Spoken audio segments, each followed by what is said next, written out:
Hi എല്ലാവർക്കും രേഖാസ് kitchen വേൾഡിൻ്റെ പുതിയ വീഡിയോയ്ക്ക് സ്വാഗതം.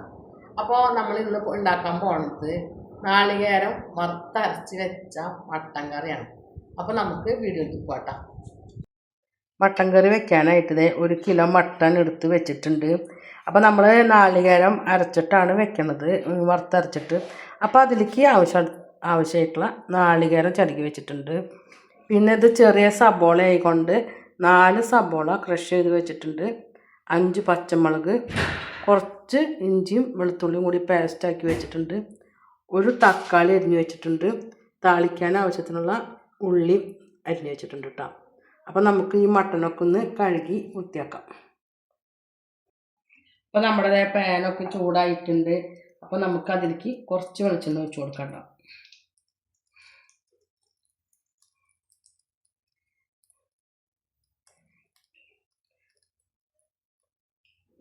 വെളിച്ചെണ്ണ ഒഴിച്ച് കൊടുത്തിട്ടുണ്ട്.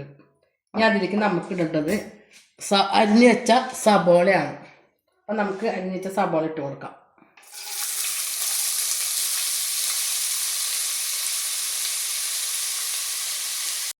അപ്പം നമ്മുടെ സബോളയ്ക്കൊന്ന് വാടാനായിട്ട് നമുക്ക് കുറച്ച് ഉപ്പിട്ട് കൊടുക്കാം കേട്ടോ. അപ്പോൾ ഞാൻ 1/4 ടീസ്പൂണോളം ഉപ്പാണ് ചേർത്ത് കൊടുത്തിട്ടുള്ളൂ. അപ്പോൾ ഒന്ന് വാടി വരട്ടെ. അപ്പോൾ നമ്മുടെ സബോള കുറേശ്ശെ വാടി തുടങ്ങിയിട്ട് അതിലേക്ക് നമുക്ക് അരച്ച് വെച്ച ഇഞ്ചിയും വെളുത്തുള്ളിയും പേസ്റ്റ് ഇട്ട് കൊടുക്കാം കേട്ടോ. അതിന് ശേഷം നമുക്ക് മൂന്നൊന്ന് മിക്സ് ആക്കിയിട്ട് ഇളക്കി കൊടുത്തതിന് ശേഷം നമ്മുടെ പച്ചമുളകും വേപ്പിൻ്റെ ഇലയും ഇട്ട് കൊടുക്കാം. നന്നായി പച്ചമുളകൊന്ന് മാറട്ടെ കേട്ടോ. അതായത് നമ്മുടെ സബോളക്കൊന്ന് വാടിയിട്ടുണ്ട് കേട്ടോ. അപ്പോൾ അധികം നമുക്ക് ഗോൾഡൻ കളറൊന്നും ആവണ്ട, അതേപോലെ ഒന്ന് വാടി കൊടുത്താൽ മതി. അപ്പോൾ അതിന് നമുക്ക് ഈ പൊടികളൊക്കെ ചേർത്ത് കൊടുക്കാം. അതായത് തീ നന്നായി കുറച്ചിട്ടിട്ട് വേണം നമുക്ക് പൊടികളൊക്കെ ചേർത്ത് കൊടുക്കാം കേട്ടോ. 1.5 ടീസ്പൂൺ മല്ലിപ്പൊടി ചേർത്ത് കൊടുത്തിട്ടുണ്ട്. പിന്നെ നമ്മൾ ചേർത്ത് കൊടുക്കുന്നത് മുളക് പൊടിയാണ്. സാധാ മുളക് പൊടി 1.25 teaspoon, Kashmiri powder 1 teaspoon, 1/4 teaspoon മഞ്ഞൾപ്പൊടി, 1/4 ടീസ്പൂൺ പെരുംജീരകം. മുഴുവൻ പെരുംജീരകം ഉള്ളവർ നമ്മൾ ആദ്യം തന്നെ വെളിച്ചെണ്ണ ഒഴിക്കുമ്പോൾ കുറച്ച് പെരുംജീരകം ഇട്ടാൽ മതി കേട്ടോ. അപ്പോൾ പെരുംജീരകപ്പൊടി 1/4 ടീസ്പൂൺ, ഗരം മസാല 1 ടീസ്പൂൺ. അപ്പോൾ അതിന് ശേഷം നമുക്കൊന്ന് പൊട്ടി ഒഴിപ്പിച്ച് കൊടുത്തിട്ട് പൊടികളുടെ പച്ചമണം മാറുന്ന വരയ്ക്ക് ഇളക്കി കൊടുക്കാം കേട്ടോ. അപ്പോൾ നമ്മുടെ പൊടികളുടെ പച്ചമുളകൊക്കെ മാറി നന്നായി മൂത്ത് വന്നിട്ടുണ്ട്. ഇതിലേക്ക് നമുക്ക് അരിഞ്ഞ് വെച്ച തക്കാളി ഇട്ട് കൊടുക്കാം കേട്ടോ. തക്കാളിയൊക്കെ നല്ല പോലെ വാടി വരണം. അപ്പോൾ നമ്മുടെ തക്കാളിയൊക്കെ നല്ല പോലെ വാടി കണ്ടിട്ടുണ്ട് കേട്ടോ. ഇതേപോലെ കുഴഞ്ഞ് പരിവായിട്ടുണ്ട്, എണ്ണയൊക്കെ തെളിഞ്ഞ് വന്നിട്ടുണ്ട്. അപ്പോൾ ഇതിലേക്ക് നമുക്ക് കഴുകി വാരി വെച്ച മട്ടൻ ഇട്ട് കൊടുക്കാം. അതിന് ശേഷം നമുക്കൊന്ന് മിക്സാക്കി കൊടുക്കാം. അപ്പോൾ അതായത് നമ്മൾ നല്ല പോലെ മിക്സാക്കി കൊടുത്തിട്ടുണ്ട്. ഇനി നമുക്ക് ഇതിലേക്ക് വേവാനായിട്ടുള്ള വെള്ളം ഒഴിച്ച് കൊടുക്കാം.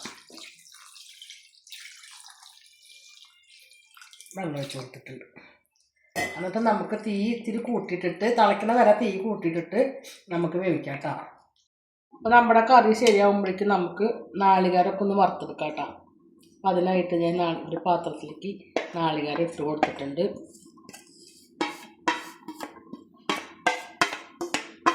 ഒന്ന് ഇളക്കിയതിന് ശേഷം നമുക്ക് വെളിച്ചെണ്ണ ഒഴിച്ച് കൊടുക്കാം.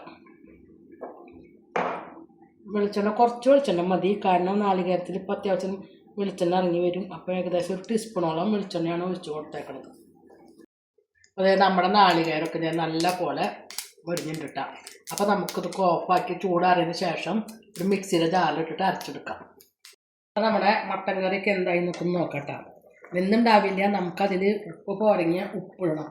അതിന് വേണ്ടിയിട്ടാണ് ഇപ്പോൾ തുറന്ന് നോക്കണത്. അത് കൂടാണ്ട് നമ്മളൊന്ന് മെല്ലെ ഒന്നും കൂടി ഒന്ന് ഇളക്കി കൊടുക്കണം.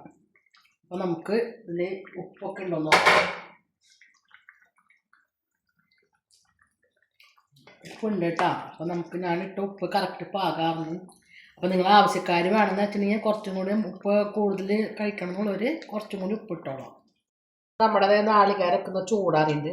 അത് നമുക്കൊരു മിക്സിയുടെ ജാറിൽ, അപ്പോൾ നമ്മൾ അരയ്ക്കുമ്പോൾ ചെറിയ മിക്സിയുടെ ജാർ എടുക്കുക. അതല്ലാത്തവർ നിങ്ങൾക്ക് ഏതാ സൗകര്യം എന്ന് വെച്ചാൽ അതിലിട്ട് അരയ്ക്കുക കേട്ടോ. നമുക്കതിൽ കുറച്ച് വെള്ളം ഒഴിച്ചാൽ മതി കേട്ടോ. കുറച്ച് വെള്ളം ഒഴിച്ചിട്ട് ഇതിനൊക്കെ കുറച്ച് വെള്ളം ഒഴിച്ചിട്ട് നമുക്ക് അരച്ചെടുക്കാം.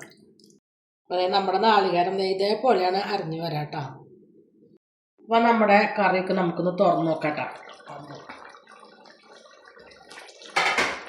നമുക്കൊന്ന് ഇളക്കി കൊടുത്തിട്ട് കഷ്ണമൊക്കെ വെന്തോന്നൊക്കെ ഒന്ന് നോക്കാം. അപ്പോൾ നമുക്കിതിലേക്ക് ഇനി നമ്മൾ അരച്ച് വെച്ച നാളികേരം ചേർത്ത് കൊടുക്കാം. നമ്മൾ കഷ്ണമൊക്കെ വെന്തോന്നൊക്കെ നോക്കിയിട്ടാണ്. അപ്പോൾ നമ്മുടെ കഷ്ണങ്ങളൊക്കെ നല്ലപോലെ വെന്തിട്ടുണ്ട്. അപ്പോൾ അതിലേക്ക് നമ്മൾ അരച്ച് വെച്ച നാളികേരം ചേർത്ത് കൊടുക്കണം. അപ്പോൾ നമ്മുടെ നാളികേരം വറുത്തതൊക്കെ ചേർത്ത് കൊടുത്തിട്ടുണ്ട്. പിന്നെ നമ്മൾ അതിൻ്റെ മിക്സിയിലൊന്ന് വെറുതെ ഒന്ന് ചിറ്റിച്ചിട്ടുള്ള വെള്ളം കൂടി ഒന്ന് ചേർത്ത് കൊടുത്തിട്ടുണ്ട് കേട്ടോ. അതിന് ശേഷം നമുക്കൊന്ന് ഇളക്കി കൊടുത്തിട്ട് ഇനി നമ്മളിത് തുറന്ന് വെച്ച് വേവിച്ചാൽ മതി. അതിൻ്റെ ഒപ്പം തന്നെ നമുക്ക് 1 ടീസ്പൂണോളം കുരുമുളക് പൊടി ചേർത്ത് കൊടുക്കാം കേട്ടോ. 1 ടീസ്പൂണാണ്. എന്നിട്ട് നമുക്കൊന്ന് ഇളക്കി കൊടുത്തതിന് ശേഷം ഒരു 5 മിനിറ്റ് കഴിഞ്ഞാൽ നമുക്ക് ഓഫാക്കാം. അപ്പോൾ അതായത് നമ്മുടെ കറിയൊക്കെ നല്ല പോലെ കുറുക്കി നല്ല പരിവായിട്ടുണ്ട് കേട്ടോ. അപ്പം നമുക്കിത് തീയൊക്കെ ഓഫാക്കി കൊടുക്കാം. ഇതിനി ഇരുന്ന് കുറച്ചും കൂടി ഒന്ന് പറ്റും. അപ്പോൾ നമുക്ക് ഈ പരിവാകുമ്പോൾ നമുക്ക് തീയൊക്കെ ഒന്ന് ഓഫാക്കി കൊടുക്കാം. അപ്പോൾ അടുത്തതായിട്ട് നമുക്ക് ഉള്ളിയൊക്കെ ഒന്ന് നമ്മുടെ കാച്ചി കൊടുക്കണം. അപ്പോൾ അതിനായിട്ടൊരു പാത്രം അടുപ്പത്ത് വെച്ചിട്ടുണ്ട്. നമ്മൾ വെളിച്ചെണ്ണ കുറച്ച് ഒഴിച്ച് കൊടുത്തു. ഇനി നമുക്ക് വെളിച്ചെണ്ണ ചൂടായി തുടങ്ങിയിട്ട് അതിലേക്ക് നമ്മൾ നേരത്തെ അരിഞ്ഞ് വെച്ച ഉള്ളി ഇട്ട് കൊടുക്കാം.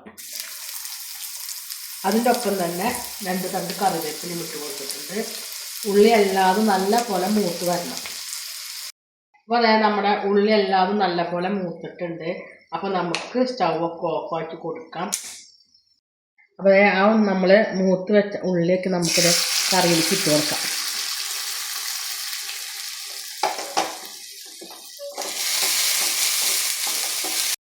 അപ്പോൾ നമ്മുടെ നാളികേരം വറുത്തരച്ച് വെച്ച മട്ടൻ കറി ഇവിടെ റെഡി ആയിട്ടുണ്ട്.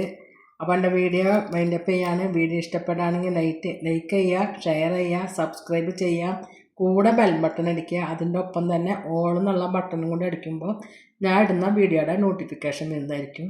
പുതിയൊരു വീഡിയോയുമായി വീണ്ടും വരുന്നതായിരിക്കും. അതുവരെയും ടാറ്റ ബൈ ബൈ.